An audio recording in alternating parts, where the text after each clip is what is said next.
सत्संग जो होता है वो एक तरह का निचोड़ होता है। और निचोड़ को ही तुलसीदास जी ने कहा कि सत्संग सुनना चाहिए, ना कि कथा।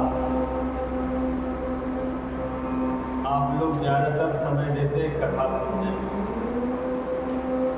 और सत्संग सुनने में कम समय देते हैं। और सत्संग एक सारांश होता है और सत्संग एक ऐसी चीज़ है जो थोड़ी चीज़ में बड़ी चीज़ समझ लोगे। हमारा जो समाज है वो ईश्वर की तरफ कम जा रहा है, भगवत रास्ता को कम पकड़ रहा है और आधुनिक चीज़ों पर, नवाचारी चीज़ों पर, इन पर ज़्यादा दिमाग लगा रहा है।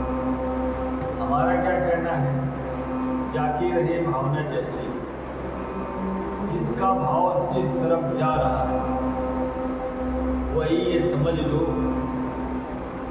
अपने कर्म का लेखा जोखा दिख रहा है, कोई दूसरा नहीं लिख रहा है। इसी शरीर में सब पूरे ब्रह्मांड बैठा है। लिखने पढ़ने वाले, ग्रह नक्षत्र सूर्य चंद्रमा, धरती आकाश पाताल सात समुद्र, ये सारे लोग बैठे हैं। अब प्रश्न ये उठता है कि इसको देखा कैसे जाए, कैसे देखा। तो इसको देखने के लिए तत्व का गुरु की जरूरत है और हम लोग तत्व गुरु को ही नहीं जानते। कौन है तत्व गुरु? जो अपने को कहता है हम तत्व गुरु हैं, तो उसको कैसे जाना जाए कि ये तत्व गुरु? ये 5 तत्व का शरीर है, इसमें अनंत गुरु लगे, कुदरत ने लगाया है। यानी ईश्वर क्या जो हिसाब किताब बंदोबस्ती का है, इसमें अनंत गुरु लगे। भूख लगेगी तो इस गुरु बता देगा, प्यास लगेगी तो बता देगा, टट्टी पेशाब लगेगी तो बता देगा, भाव कैसा है सब पता चलता जाता है। हमारा क्या कहना है कि सारे श्लोकों को प्रभु ने इस शरीर में जड़ दिए हैं, यानी फंसा दिया, पेच फंसा दिया।